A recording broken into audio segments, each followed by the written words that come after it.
নমস্কাৰ ফলি পাঠশালালৈ সকলোকে স্বাগতম জনাইছো আৰু আজি এটা আমি নতুন ভিডিঅ' লৈ আহিছো সকলোৰে ওচৰত আপোনালোকে সকলোৱে জানে যে আমি ফলি পাঠশালাত পাৰ্সোনেল ফাইনেন্সৰ ওপৰত আগত আমি বহুকেইটা ভিডিঅ' দিছো আজি ভিডিঅ'টো সেই পাৰ্সোনেল ফাইনেন্সৰ ওপৰত অলপ সংগতি ৰাখি আজি আমি ভিডিঅ'টো লৈ আহিছো আৰু আজি ভিডিঅ'টো টপিকটো খুবেই বেছি গুৰুত্বপূৰ্ণ মই বৰ্ডত লিখি দিছো আজি ভিডিঅ'টো টপিক হ'ব সোৰ্সেছ of incomes এটা খুবই গুৰুত্বপূৰ্ণ কথা যেহেতু ফলি পাঠশালাই আমি ছাত্ৰ ছাত্ৰীসকলকে মুখ্যভাৱে কেন্দ্ৰ কৰি আমি সকলোবোৰ ভিডিঅ' বনাওঁ কিন্তু এইখিনিতে আমি পাহৰি গ'লে নহ'ব যে আমাৰ ভিডিঅ' যিখিনি বিষয়বস্তু আছে সেইখিনি আমি সকলো বৰ্ষৰ আমি মানে ব্যক্তিৰ বাবেই প্ৰয়োজন হয় আমি ভাবো এইটো কথা আৰু আজি যিটো টপিক আছে সেইটো হয়তো সকলোৰে কাৰণে প্ৰযোজ্য হ'ব ছাত্ৰ ছাত্ৰীসকলকে আদি কৰি তেওঁলোকৰ লগত জড়িত থকা সকলোজন ব্যক্তিয়ে আমি এই টপিকটোৰ বিষয়ে হয়তো বহুতে জানে তথাপিতো আমি এই টপিকটো ভাবিছো যে অলপ ডিসকাস কৰাৰ খুবেই প্ৰয়োজন আছে যে আজিৰ প্ৰেক্ষাপটত আমাৰ মানৱ সমাজৰ এটা খুবেই বেছি ইম্পৰ্টেন্ট কথা আহি যায় যে ইনকাম অৰ্থাৎ আমি ইনকাম কেনেকৈ কৰিম অৰ্থাৎ কেনেকৈ জীৱন নিৰ্বাহ কৰিম অৰ্থাৎ আমি জীৱনত চলাফল কৰিবৰ বাবে যিহেতু আমাক পইচা লাগে এই পইচাবোৰ কেনেকৈ আহিব আমি সেই বিষয়ে জনাটো খুবেই বেছি প্ৰয়োজনীয় এতিয়া আমাৰ সমাজ ব্যৱস্থাটো এনেকুৱা হয় যে আমি ইনকাম বুলি ক'লে আমি কি বুজো অৰ্থাৎ পইচা ক'ৰ পৰা আহে বুলি বুজো সেই বিষয়ে আমাৰ বহুতৰ কিছুমান মানে অলপ ভুল ধাৰণা আছে সো আমি ভাবো যে ইনকাম অকল স্যালাৰি পাই আহে অৰ্থাৎ কোনোবাই ক'ৰবাত দৰমহা পালেহে আমি পইচা পাওঁ বুলি ভাবো কিন্তু তেনেকুৱা কথা নহয় অৰ্থাৎ sources of income according to income tax act 1961 বহুত আছে সো আমি তাৰ ভিতৰত সেই সোৰ্সেছ অফ ইনকাম অৰ্থাৎ এজন ব্যক্তিয়ে জীৱনত কেনেকৈ ইনকাম কৰিব পাৰে অৰ্থাৎ কি ধৰণে ইনকাম কৰিব পাৰে সেই টপিকখিনিৰ ওপৰতে বা সেই সোৰ্সেছখিনিৰ ওপৰতে আজি এই ভিডিঅ'টো আমি যুগুত কৰিছো আমি চাব লাগিব যে সোৰ্সেছ অফ ইনকামৰ প্ৰথমটো সোৰ্সেছ আমি ইনকাম ফ্ৰম স্যালাৰি যেটো সকলোৱে জানে ইনকাম ফ্ৰম স্যালাৰি যাক আমি স্যালাৰি ইনকাম বুলি কওঁ এটো মই ভাবো চাগে এক বিশেষভাৱে এক্সপ্লেইন কৰাৰ প্ৰয়োজন নহয় যে ইনকাম ফ্ৰম স্যালাৰি মিন্স আমি যে স্যালাৰি পালে সেটো আমাৰ ইনকাম হয় আমি কৰবাত কাম কৰো ইয়াতে ইনকাম ফ্ৰম স্যালাৰি এটা ইম্পৰ্টেন্ট ক্যাৰেক্টাৰিস্টিক্স এটো যে এমপ্লয়াৰ আৰু এমপ্লয়ি ৰিলেশনশিপ থাকে ইয়াত অৰ্থাৎ আমাক ইনকাম ফ্ৰম স্যালাৰি হ'ব হলে এজনে চাকৰিটো দিব লাগিব আৰু এজনে চাকৰিটো কৰিব লাগিব যাক আমি এমপ্লয়াৰ আৰু এমপ্লয়ি বুলি কৈছো জনে চাকৰি দিয়ে অৰ্থাৎ আমাক জনে কামত নিয়োজিত কৰে তেওঁ হৈ গ'ল আমাৰ এমপ্লয়াৰ আৰু জনে সেই কামটো কৰিব তেওঁ হ'ব এমপ্লয়ি যেনেকৈ আপুনি যদি এক্সাম্পল হিচাপে আমি সকলোৱে চাওঁ গম পাব যদি কোনোবাই গভৰ্ণমেন্ট জব কৰে অৰ্থাৎ যদি অসম চৰকাৰৰ অধীনত কোনোবাই চাকৰি কৰে তেনে অসম চৰকাৰ হৈ যাব আমাৰ এমপ্লয়াৰ আৰু সেই ব্যক্তিজন হৈ যাব এমপ্লয়ি ঠিক তেনেদৰে কোনোবা যদি ব্যক্তিগত প্ৰতিষ্ঠানত কোনোবাই কিবা চাকৰি কৰি আছে সেই প্ৰতিষ্ঠানখন হ'ব এমপ্লয়াৰ আৰু তেওঁ হ'ব এমপ্লয়ি অৰ্থাৎ আমাক কোনোবাই চাকৰিত নিয়োজিত কৰিব লাগিব আৰু আমি সেই চাকৰিটো কৰিব লাগিব ইয়াতে এটাই মেইন ক্যাৰেক্টাৰিস্টিক্স আছে যে ইয়াতে এমপ্লয়াৰ আৰু এমপ্লয়ি ৰিলেশনশিপটো থাকিব লাগিব আৰু ইনকাম ফ্ৰম স্যালাৰি যেটো আমি গতানুগতিক সবেই জানো যে ইয়াৰ পৰাই পইচা আহে বুলি আমি ভাবো এটো আমি বৰ বিশেষকৈ এক্সপ্লেইন কৰাৰ প্ৰয়োজন নহয় কিন্তু আমাৰ এটা ভুল ধাৰণা আছে যে আমি ভাবো যে কেৱল স্যালাৰি পাই ইনকাম আহে কিন্তু তেনেকুৱা নহয় সোৰ্সেছ অফ ইনকাম বহুত আছে আজি এই ভিডিঅ'টোৰ মূল লক্ষ্য সেইটোৱে আমি সকলোৱে পাহৰি গ'লে নহব যে ইনকাম ফ্ৰম স্যালাৰি হৈছে ইয়াৰ এটা সোৰ্সে মাত্ৰ আমি বেলেগ ধৰণেও পইচা উপাৰ্জন কৰিব পাৰো যেটো আমি হয়তো আমি পাহৰি গৈছো দুই নম্বৰতে আমি ক'ব লাগিব এগ্ৰিকালচাৰ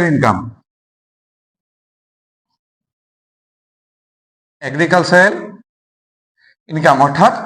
আমি দেখি আহিছো আমাৰ খেতি পথাৰত ধান চপোৱাৰ সময় সকলোৱে ধান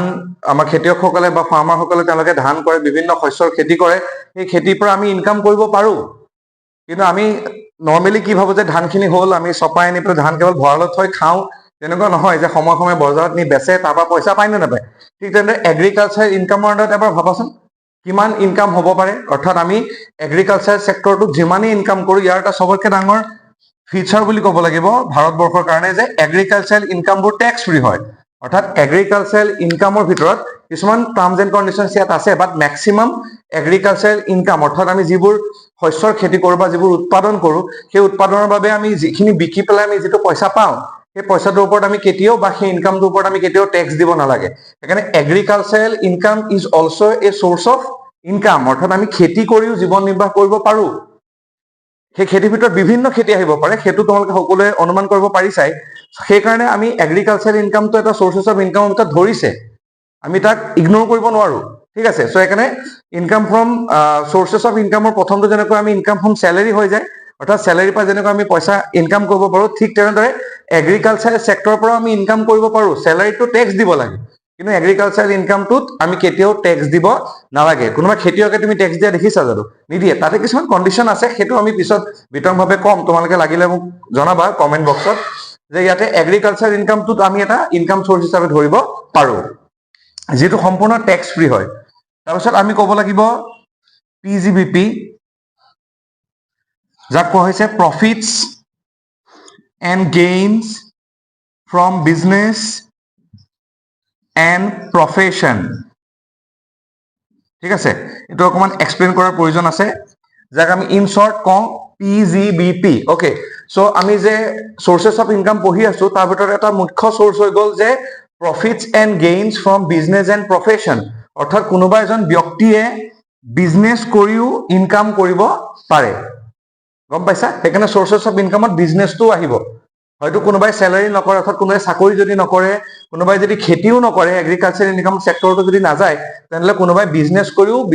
পইচা আৰ্ন কৰিব পাৰিব অৰ্থাৎ বিজনেছ কৰিলে প্ৰফিট আৰ্ন হ'ব আৰু সেই প্ৰফিট দি তেওঁ ঘৰ সংসাৰ চলাব পাৰিব সেইকাৰণে আমি বিজনেছ মেনখিনিকো আমি দেখিছো যে জনে ব্যৱসায় কৰিছে বিভিন্ন সেক্টৰত কি সেক্টৰত বিজনেছ কৰিব সেইটো বেলেগ কথা সেইটো আমি বেলেগকৈ আহিম পিছত খালি আমি সোৰ্সেস অফ ইনকাম কেনেকৈ আমি ধন উপাৰ্জন কৰিব পাৰো সেই বিষয়ে আজি আমাৰ ভিডিওটো যুগুত কৰা হৈছে সো তাত আমি যিখিনি সোৰ্সেস পঢ়িছো তাতে এটা মেইন সোৰ্স হৈছে যে আমি বিজনেছ কৰিও পইচা আৰ্ন কৰিব পাৰো ঠিক আছে তাকে কোৱা হৈছে profits and gains from business আৰু প্ৰফেশন মানে গম পাইছা নহয় যাক আমি কোৱা হৈছে যে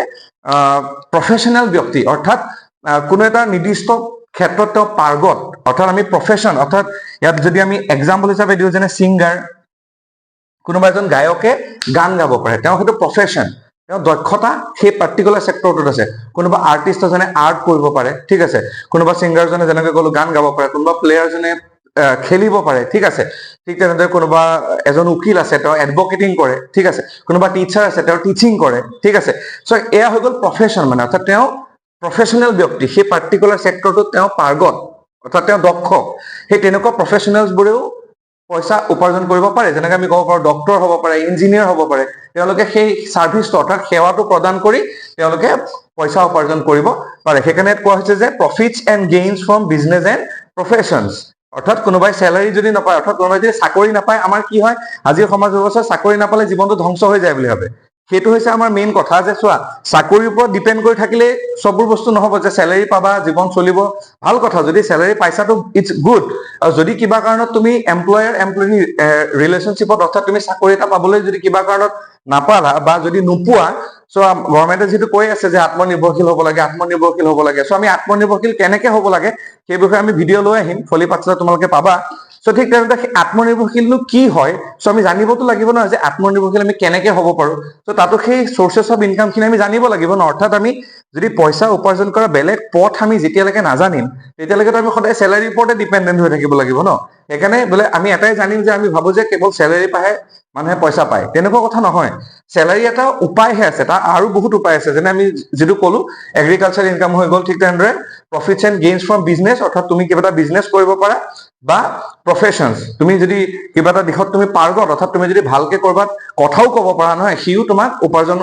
পথ তোমাৰ মুকলি কৰি দিব বা কোনোবাই যদি ভাল গায় অৰ্থাৎ কোনোবাই ভাল যদি মিউজিকেল ইনষ্ট্ৰুমেন্ট প্লে কৰিব পাৰে মিউজিচিয়ান হ'ব পাৰিব কোনোবাই এক্টিং কৰিব পাৰিব কোনোবা ডক্টৰ হ'ব পাৰিব ইঞ্জিনিয়াৰ হ'ব পাৰিব সো তেওঁ আমি এই বিজনেছ এণ্ড প্ৰফেশনত আমি ধৰিব পাৰো ঠিক আছে তাৰ ভিতৰত আৰু এটা ইনকাম সোৰ্সেস আছে যাক আমি ক'ব পাৰো house rent is also a source of income অৰ্থাৎ কোনোবাই হয়তো ঘৰ থাকে তোমাকে জানা সেই ঘৰ কাৰোবাক ভাড়ালৈ দিয়ে দি পেলাই ভাড়া লয় নহয় গোডাউন ভাড়ালৈ দিয়ে ঘৰ ভাড়ালৈ দিয়ে ঠিক আছে সো যাক আমি ক'ব পাৰো যে ইনকাম ফ্ৰম হাউস ৰেন্টৰ পৰা আমি উপাৰ্জন কৰিব পাৰো এনেকুৱা বহুত মানুহ তোমাকে হয়তো দেখিবা যি বেলেগ একো কাম নকৰে তেওঁ বহুত কেইটামান ঘৰ আছে সেই ঘৰবোৰ ভাড়ালৈ দিছে কোনোবা কোম্পানীক ভাড়ালৈ দিছে কোনোবা বেংকক ভাড়ালৈ দিছে দি পেলাই মাহৰ মূৰত ভাড়াটো লয় এজ এন ইনকাম আৰু সেই ভাড়াটো দি পেলাই তেওঁ ঘৰ সংসাৰ চলাই আছে সো হাউস ৰেন্টৰ পৰাও আমি ইনকাম কৰিব পাৰো তাৰপিছত আৰু এটা অপচন আছে যাক কোৱা হৈছে যে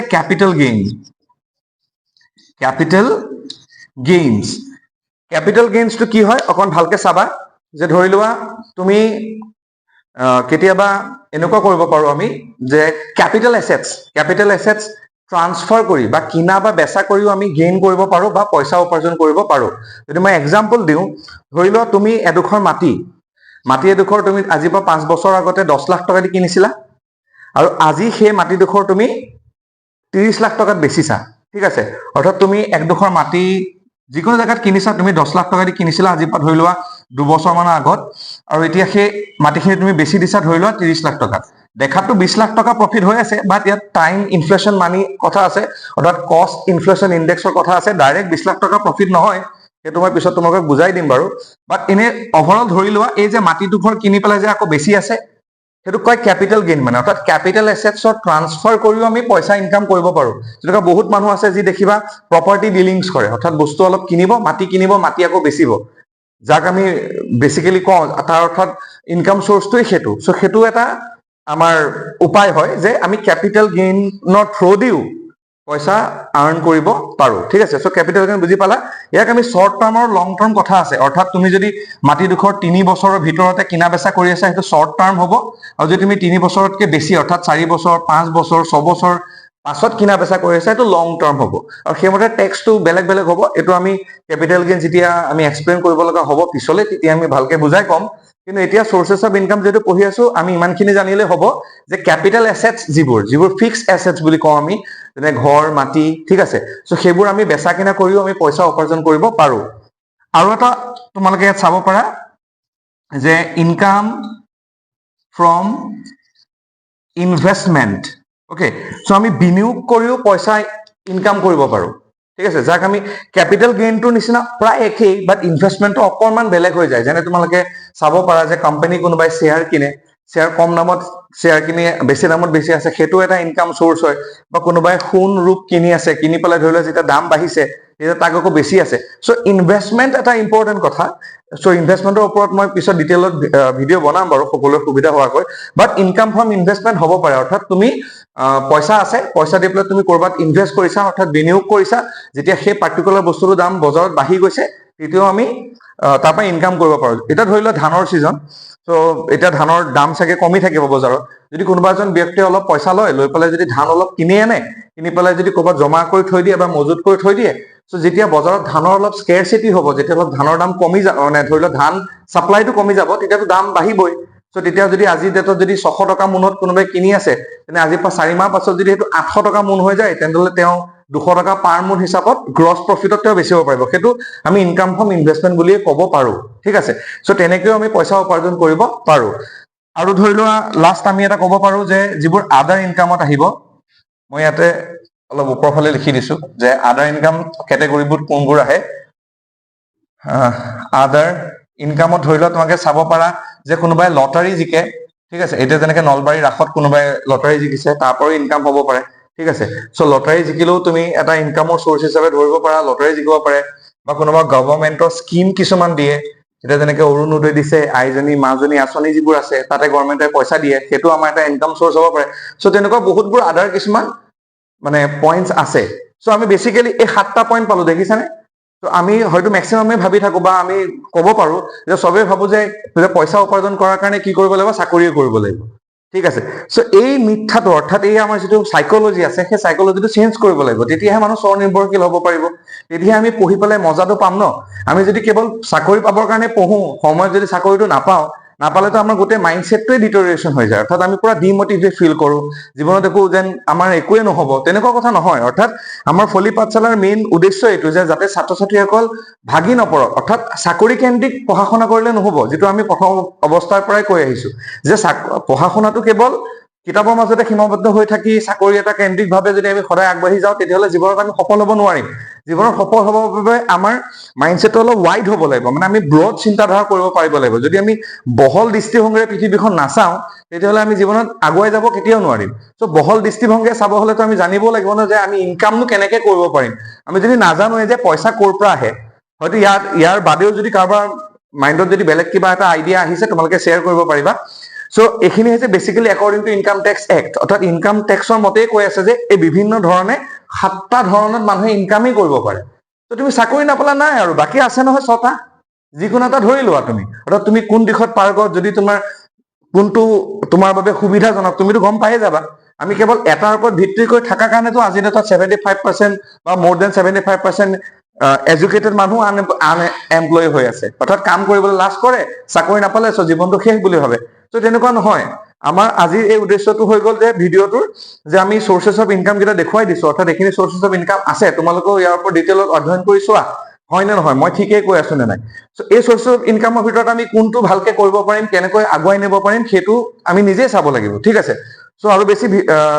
ভিডিঅ'টো মই দীঘলীয়া নকৰো আজি আমি এইখিনিতে ৰাখিছো আমাৰ আজি মেইন টপিকটো আছিল যে আমি সোৰ্সেছ অফ ইনকাম কি হয় অৰ্থাৎ কেনেকৈ আমি পইচা উপাৰ্জন কৰিব পাৰো তাৰ বিভিন্ন দিশসমূহ আমি এবাৰ আওৰোৱা আৰু তোমালোকৰ ওচৰত মই অলপ এটা নোট অৰ্থাৎ মই ৰিফ্লেকশন কৰোৱা সো আজি মই এইখিনি দেখুৱাই দিলো তোমালোকে ইয়াৰ ওপৰত চাবা আৰু জানাবা ভিডিঅ'টো কেনেকুৱা পাইছা আৰু তোমালোকৰ সহায় সহযোগিতা আমাক লাগিব আৰু নেক্সট এটা ভাল ইন্টাৰেষ্টিং টপিক লৈ পেলাই আৰু এটা ভিডিঅ' লৈ আহিম সো তেতিয়ালৈকে ধন্যবাদ থেংক ইউ